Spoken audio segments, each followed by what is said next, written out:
Brazilian Thunder has come. It's been a few days since it's released. And as you can see, I've dug into the deck. I've dug into the box already. If you've seen any of my previous videos recently anyway, you'll know I've dug into it, and you can also see by the numbers on screen. But what has been the most prevalent archetype? Well, it's probably our Sartic. It's been showing quite well, but one that people are most interested in, myself included, is Monarch. So today, I'm just going to take you through my deck. And I'll talk about some budget alternatives in case you can't afford some of these cards, because the deck is quite expensive. I'll also go through the skill you use with it, etc. I'll try to cover as much ground as possible. And here's the deck. So, I don't really know where to start. Well, actually, that's a lie. I do. We're starting with the skill. Pantheist Revelation. Unfortunately for Monarch, this is the only skill you can play with the deck, because it adds 3 Pantheism of the Monarchs. That is why we play it. If you do not have Pantheism, the deck loses so much consistency, and it already struggles with Pantheism. But it also has some bad effect where you can return a Squire or Vassal, and another Monarch spell trap to add any Monarch randomly. That's pretty bad. It wouldn't be that good if you could even choose the Monarch. It would be useful enough, but not with it being random. And the skill can only be used and applied if your deck contains 6 or more monsters with 2400 attack and 1000 defense, and 6 or more Monarch spell traps. But why is Pantheism so powerful? What gets Pantheism all of this consistency? Well, in case you weren't reading it there, let's read it. You can send a Monarch spell trap from your hand to the graveyard, draw 2 cards. Not a hard once per turn on that effect, meaning if you draw another Pantheism, if your Pantheism gets you another Pantheism and a spell trap, you can just activate the second one for free. No real downsides to that. It helps you dig a lot. Not once per turns are always nightmarish. And you can banish this card from your graveyard to reveal 3 Monarch spell traps in your deck. Your opponent chooses one of them to add to your hand, and the rest get shuffled back in the deck. That effect is a hard once per turn. But the best effect on it, let me be honest, is the draw 2. Everyone loves a good draw 2 in their archetype, and this is it. It's super good. It really helps you dig for your Monarchs, for your Squires, whatever you need. It just helps you dig. So that's why we play it, because Pantheism is super good. But let's take a look at the rest of the deck. To start off with the big Monarchs we're playing 2 Ethier the Heavenly Monarch. Her effect is that you can tribute summon her by tributing a tribute summoned monster. There is no clean way to phrase that, so I'm just gonna have to say the whole thing. Then if this card was tribute summoned, you can send 2 Monarch spell traps from your hand and or graveyard with different names. And if you do, special summon 1 monster with 2400 attack and 1000 defense from your deck, but return to the hand during the end phase. During your opponent's main phase, you can also tribute summon her by banishing a Monarch spell trap. From your graveyard, by the way. That makes her super good going first, going second, always good. Our end goal is to always just tribute summon Ethier, or get it tribute summoned on our opponent's turn for some really good disruption, thanks to some other cards. Yep, just super good, helps you push for big damage, helps you just disrupt your opponent. It does so much for the deck that it's just worth playing. I could honestly see an argument for playing 3. I only have 2. I'm not gonna get a 3rd. I don't have that much money. But I can easily see an argument for playing 3, should you desire. Next up, our second mega is Erebus, the Underworld Monarch. He has the same tribute effect, the same cost, but instead of summoning a Monarch from deck, you shuffle 1 card from your opponent's hand at random, graveyard, or their side of the field. Just shuffle that back into the deck. It's super good going first if you can tribute summon him, it's hand disruption, and going second, it's a board break. Really good. And also, you can discard a Monarch spell trap, target 1 monster in your graveyard with 2400 and 1000 defense, add it to your hand. That only happens if this guy's in the graveyard, and it does not exclude himself. So, with the cost of a Monarch spell trap, you can just add him back to your hand for free.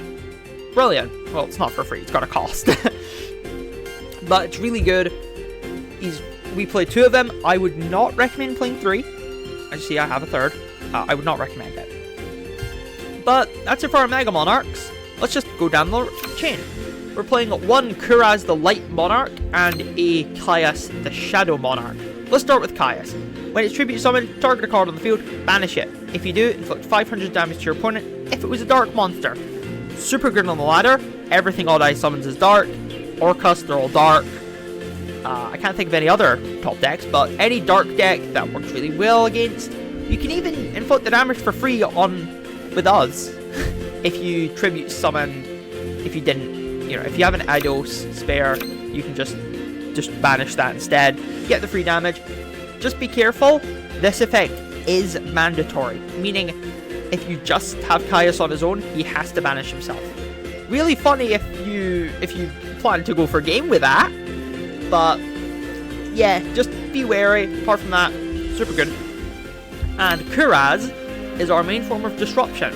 Because of its normal or special summon, you can target 2 cards on the field, destroy those targets, and if you do, each player draws 1 card for each of the cards they each of the cards they controlled that was destroyed by this effect, and it cannot attack the turn's normal special summon. Remember how Ithier can get herself during your opponent's turn? Keep that in mind. Yeah, Kuraz can just be summoned during your opponent's turn for free disruption. Best to use after their normal summon because they will get a draw 2 off that most of the time. But, let's just move on.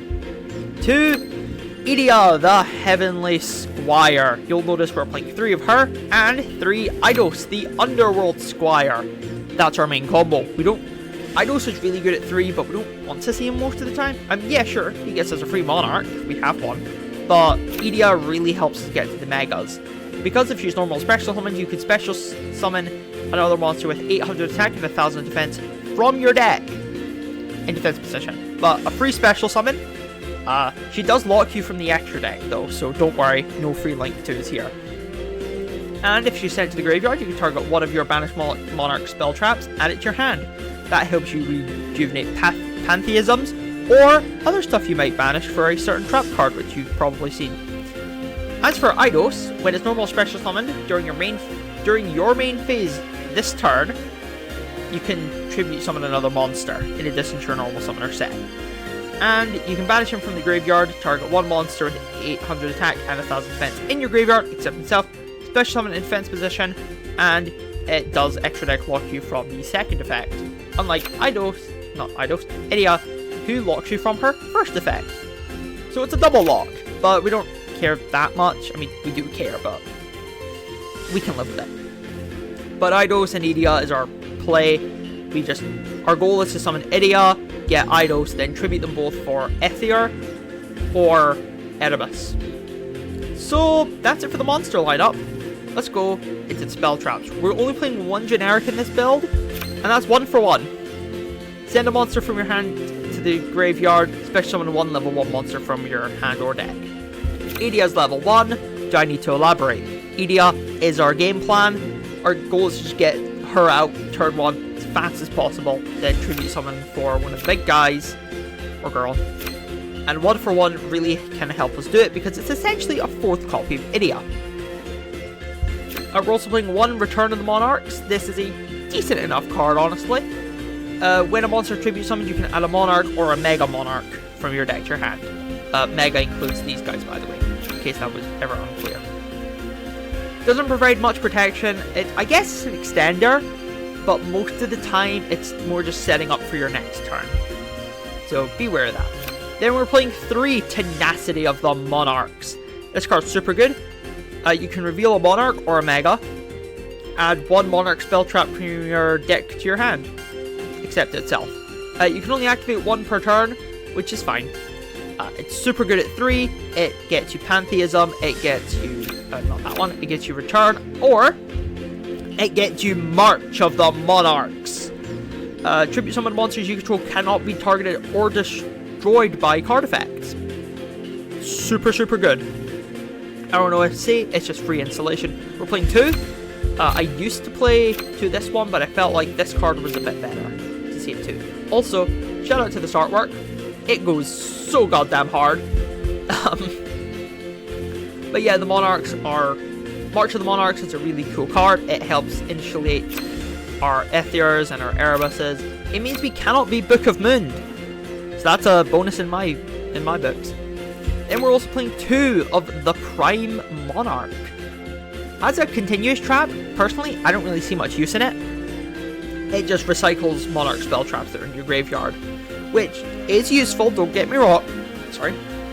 Don't get me wrong, it is useful.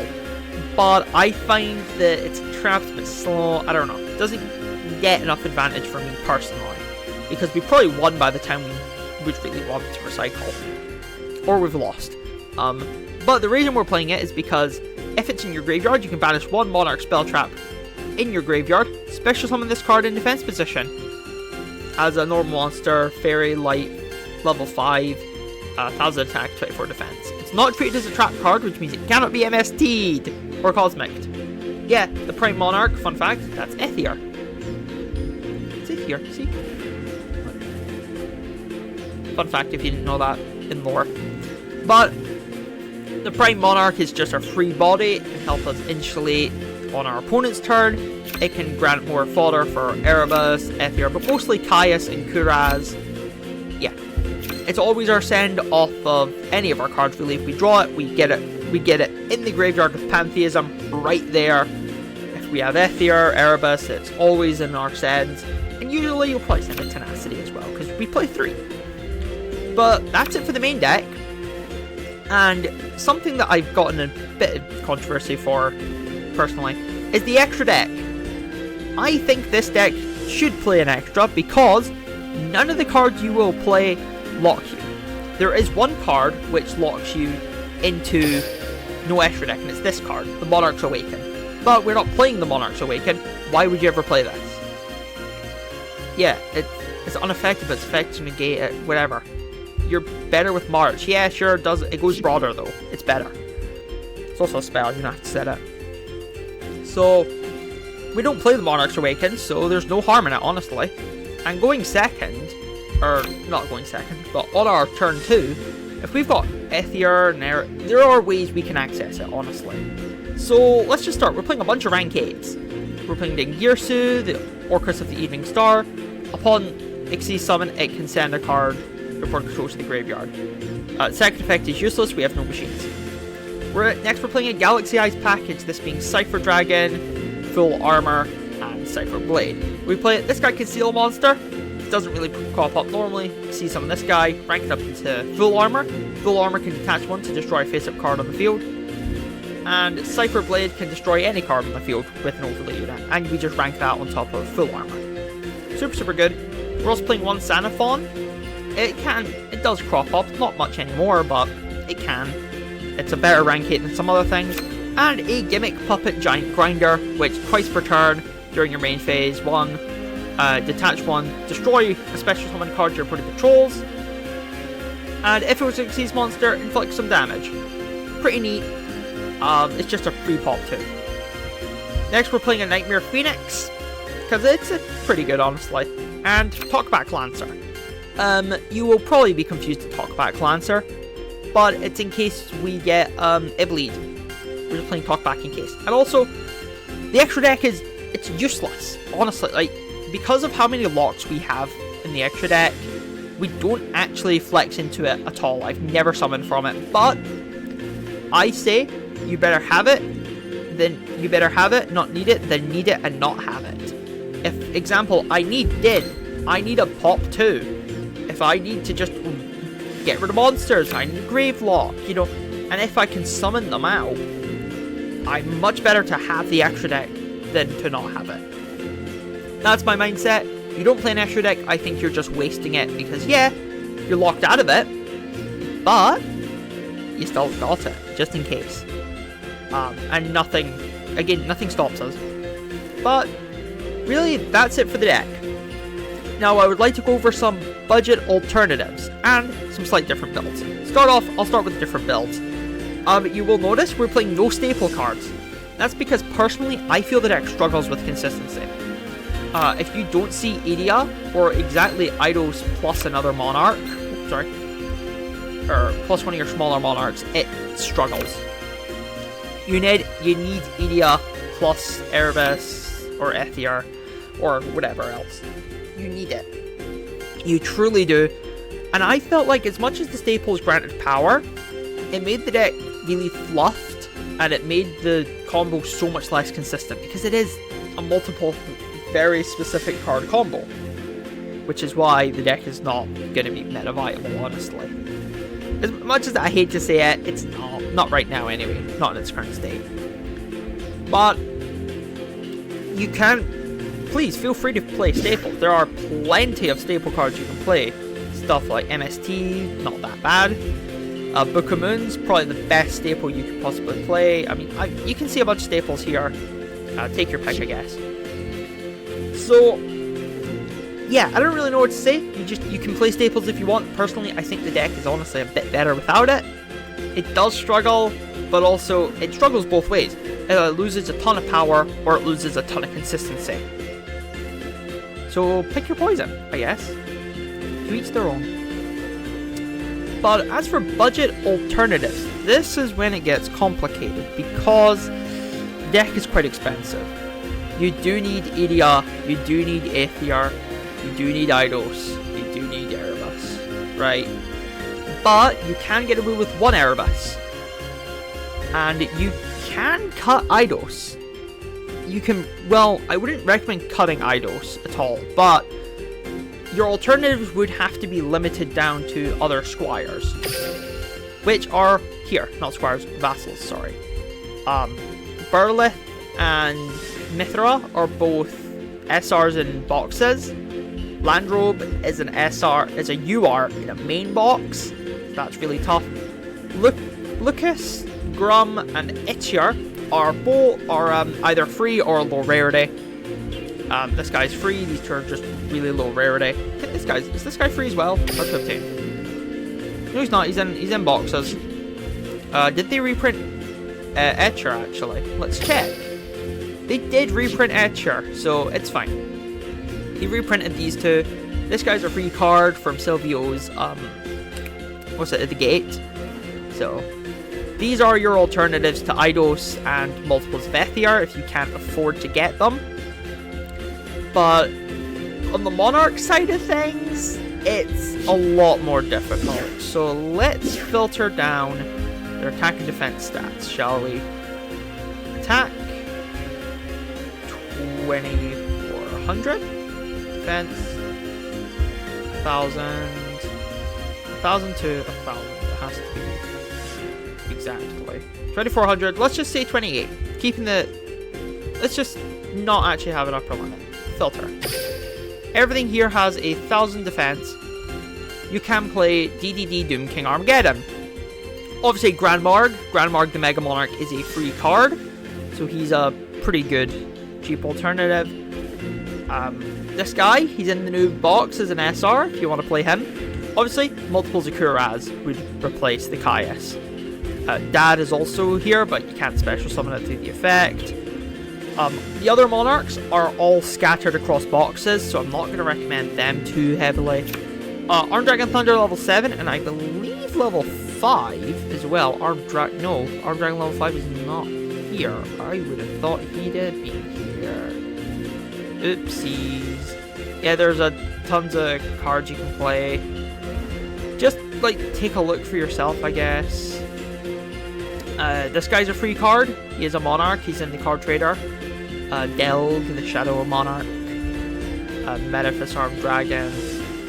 Yeah, I can't really comment any too far on a lot of these because they're not like that good of cards. But they are free. They are either free or they are pretty damn cheap. And I guess it's not the worst thing you could do. But there's no beating around the bush. The deck is expensive. Okay, the deck is expensive, so I don't have many budget alternatives. I would love to tell you, here's a budget build, but they really die. They truly do die. But in case you're wondering, Ethiar, Idia, Kuraz, Tenacity, and thanks to some reprints, Return, and March was reprinted, Return is just a new card, Tenacity, are all found in Zillion Thunder, the brand new main box, if you couldn't tell. Kura as well can mention it. Caius, in case you're wondering. Caius is available in Shining Hope. And the other Monarchs, Monarch, is it there? No, it's not. Monarch. Let's look where the other Monarchs are kept. If you want Mobius, he's found in Warriors Unite. He's an ultra rare, by the way. If you want Ryza, the Storm Monarch, he's found in Shining Sunrise, an SR. And I have to look up cards I don't own now. If you want Thestalos, the Fire Monarch, Firestorm Monarch, he's in Crusaders Battleground. If you want Mega Thestalos, he's in Scud's Level Up Rewards. Olmar Anmalger, whatever, he's an Electric Overlord. Not a lord, load. And finally, Zaborg. Zaborg is found in Empire of Scarlet. Not finally, Grandmarg. He's also found in Crusaders Battlegrounds. In case you're wondering. The Prime Monarch is a free card. It's just available through tickets now, so be wary. 1-for-1 is a bundle card. As you see here, the 1-for-1 bundle.